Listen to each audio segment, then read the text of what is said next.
ശബരിമലയിലെ വിഷയം വളരെ ഗൗരവമായി വന്നപ്പോൾ പ്രതിപക്ഷം അന്ന് പറഞ്ഞ ഒരു വാദമാണ്, അല്ലെങ്കിൽ അവർ ഉയർത്തിയ ഒരു ആവശ്യമാണ്, ശബരിമല വിഷയം CBI അന്വേഷിക്കണം.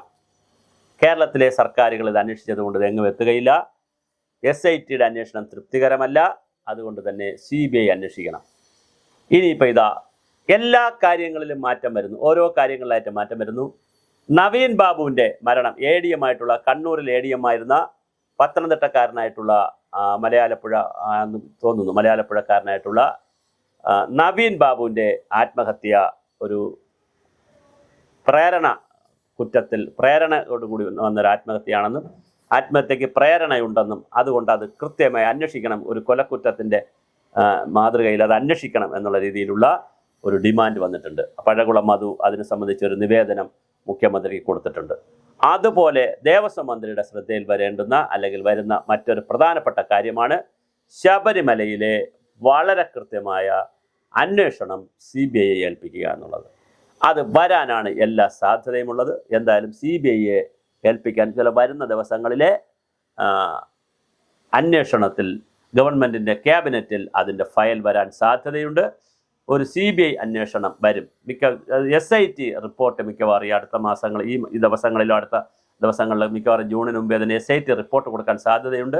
SIT റിപ്പോർട്ട് പോകുന്ന മുറയ്ക്ക് ഗവൺമെൻറ്റിലെ കോടതിയിലേക്ക് പോകുന്ന മുറയ്ക്ക് സ്വാഭാവികമായി സർക്കാരിൻ്റെ ഒരു ഡിമാൻഡ് കൂടി വരാൻ സാധ്യതയുണ്ട്. ശബരിമലയിൽ കൃത്യമായ ഒരു CBI അന്വേഷണം വേണം എന്നുള്ളൊരു ഡിമാൻഡ് കൂടി കേരള ഗവൺമെൻറ് ആവശ്യപ്പെടാൻ സാധ്യതയുണ്ട്. CBIയുടെ നിയമം അനുസരിച്ച് അല്ലെങ്കിൽ കേന്ദ്ര നിയമം അനുസരിച്ച് സംസ്ഥാന സർക്കാരോ കോടതിയോ ആവശ്യപ്പെട്ടാൽ മാത്രമേ CBI വന്ന് പരിശോധിക്കുകയുള്ളൂ. അല്ലാതെ അതിന് മെരിറ്റ് വേണം, കേസിന് മെരിറ്റ് വേണം. പറഞ്ഞു എന്ന് വിചാരിച്ചിട്ട് എടുക്കണമെന്നില്ല. മെരിറ്റ് ഉണ്ടെങ്കിലേ അവർ പറയത്തുള്ളൂ. അങ്ങനെയുണ്ടല്ലോ, കേസിനൊരു മെരിറ്റ് ഉണ്ടെങ്കിലേ കോടതി അങ്ങനെ പറയുള്ളൂ, സർക്കാരും അങ്ങനെ പറയുള്ളൂ. അതുകൊണ്ട് മെരിറ്റുള്ള കേസുകൾ പറയുന്നു എന്നുള്ളത് കൊണ്ട് തന്നെ പിന്നെ മെരിറ്റ് ഉണ്ടോ എന്ന് പരിശോധിക്കത്തില്ല. പക്ഷേ ഏതെങ്കിലും സമ്മർദ്ദത്തിൽപ്പെട്ട ഒരു മെരിറ്റും ഇല്ലാത്ത കേസ് വന്നാൽ CBI അതിൻ്റെ വിമുഖത കാണിക്കുകയും ചെയ്യും. അവർക്ക് അതിനുള്ള സ്വാതന്ത്ര്യമുണ്ട്. അതൊരു സ്വതന്ത്ര ബോഡി പോലെയാണ്. കൂട്ടിലടച്ച തത്തയെന്നൊക്കെ പറയുന്നുണ്ടെങ്കിലും അതൊരു സ്വതന്ത്ര ബോഡിയാണെന്നാണ് സങ്കല്പം. അപ്പോൾ CBIയിൽ കൊടുക്കാനുള്ള എല്ലാ സാധ്യതയുമുണ്ട്. ശബരിമല കേസ് CBIയിലേക്ക് പോവുകയാണ്. അങ്ങനെ CBIയിലേക്ക് പോയാൽ വീണ്ടും വളരെ കൃത്യമായ അന്വേഷണം എല്ലാ ഭാഗത്തേക്കും പോകും. വിവിധ രാഷ്ട്രീയ നേതാക്കളുമായി ബന്ധപ്പെടുത്തിയ വിവാദങ്ങൾ വന്നിരുന്നു. അതുപോലെ തന്നെ മറ്റൊരുപാട് വിവാദങ്ങൾ ഈ ശബരിമലയുമായി ബന്ധപ്പെടുത്തി വന്നിരുന്നു. ആ വിവാദങ്ങൾ വന്നതുകൊണ്ട് തന്നെ സ്വാഭാവികമായിട്ട് അതിൽ വലിയൊരു അന്വേഷണം നടക്കാനുള്ള എല്ലാ സാധ്യതയുമുണ്ട്. CBI വരും എന്ന് തന്നെയാണ് നമ്മൾ കരുതുന്നത്. കാരണം ഗവൺമെൻറ്റിന് അതിനകത്തൊരു താല്പര്യമുണ്ട്. ഇത് അന്വേഷിച്ച് സത്യസന്ധമായ കാര്യങ്ങൾ പുറത്തു കൊണ്ടുവരണം എന്നൊരു താല്പര്യം ഗവൺമെൻറ്റിനുള്ളത് കൊണ്ട്, അതുകൊണ്ടാണല്ലോ ആ വിഷയം അന്ന് ഉയർത്തിയത്. തീർച്ചയായിട്ടും CBI വരാൻ സാധ്യതയുണ്ട്. ഈ നവകേരള സദസ്സുമായി ബന്ധപ്പെടുത്തിയിട്ടുള്ള രക്ഷാപ്രവർത്തനം നടത്തിയെന്നൊക്കെ പറഞ്ഞ് 4 ഗൺമാന്മാർ ഇപ്പോഴത്തെ MLA സത്യപ്രതിജ്ഞ ചെയ്തു. അപ്പോൾ MLA ആയല്ലോ. MLA ആയിട്ടുള്ള തോമസ്, ആലപ്പുഴയിലെ തോമസ് എന്ന് പറയുന്ന യൂത്ത് കോൺഗ്രസിൻ്റെ യുവ MLA അടക്കം തല്ലിയ കഥകളുണ്ട്. ആ കേസ് പുനരന്വേഷിക്കുകയാണ്. അത് ഗൺമാന്മാർ തെറ്റ് ചെയ്തു എന്നാണ് ഇപ്പോൾ കണ്ടുപിടിച്ചിരിക്കുന്നത്. അതുകൊണ്ട് തന്നെ അവരെ പേരിൽ നടപടി വരാൻ സാധ്യതയുണ്ട്.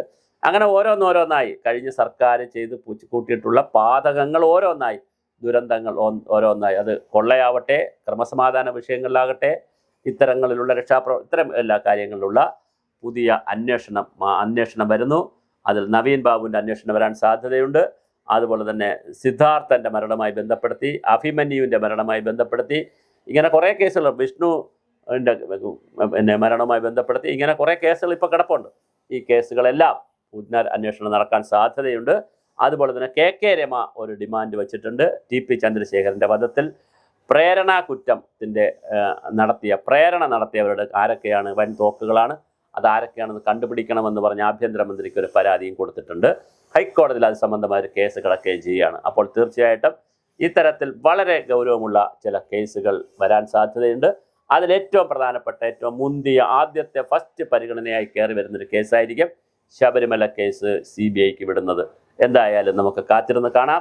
കഴിഞ്ഞ സർക്കാർ ചെയ്തിട്ടുള്ള എല്ലാ കുറ്റങ്ങളെയും കണ്ടുപിടിക്കുക എന്നുള്ളതല്ല, പക്ഷേ ശബരിമല പോലുള്ള കാര്യങ്ങൾ, ADMൻ്റെ മരണം, ഈ രക്ഷാപ്രവർത്തനം, ഇങ്ങനെയുള്ള വളരെ കാർഡിനലായി നമ്മളത്തെ ലാ ആൻഡ് ഓർഡറിനെ നോക്കുകുത്തിയായി നിർത്തിക്കൊണ്ട് ഒരു ഗവൺമെൻറ് പ്രവർത്തിച്ചിട്ടുണ്ടെങ്കിൽ അത് തീർച്ചയായിട്ടും പരിശോധിക്കപ്പെടണം.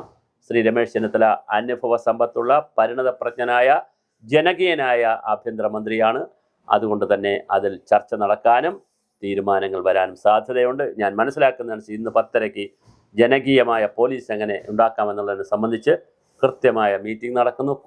ഓപ്പറേഷൻ കുബേര, അതായത് ഈ കൊള്ളപ്പലിശ പോലുള്ള കാര്യങ്ങൾക്കെതിരെയൊക്കെയുള്ള ഓപ്പറേഷൻ കുബേര വരുന്നു എന്ന് നേരത്തെ തുടങ്ങിയതാണ്. അത് വീണ്ടും മുന്നോട്ട് പോകുമെന്ന് കേൾക്കുന്നു. അതുപോലെ തന്നെ ലഹരിക്കെതിരെ പോലീസിനെ കൂടി ബന്ധിപ്പിച്ചുള്ള പദ്ധതികൾ വരാൻ സാധ്യതയുണ്ട്. കാര്യം രമേശ് ചെന്നിത്തലയ്ക്ക് അതിനകത്തൊരു സേ ഉള്ള ആളാണ്. അദ്ദേഹം ഒരുപാട് ക്യാമ്പയിനൊക്കെ നടത്തിയ ആളാണ്. അപ്പോൾ അതുകൊണ്ട് ആ തരത്തിൽ വിവിധ രൂപത്തിലുള്ള പ്രവർത്തനങ്ങൾ നടക്കും. ഇതെല്ലാം പറയുമ്പോഴും ഏറ്റവും പ്രധാനമായി വരാൻ പോകുന്നത് ശബരിമല കേസ് CBI അന്വേഷിക്കാൻ പോകുന്നു എന്നുള്ളതാണ് ഈ നിമിഷത്തിലെ ഏറ്റവും ശുഭകരമായ മറ്റൊരു വാർത്ത.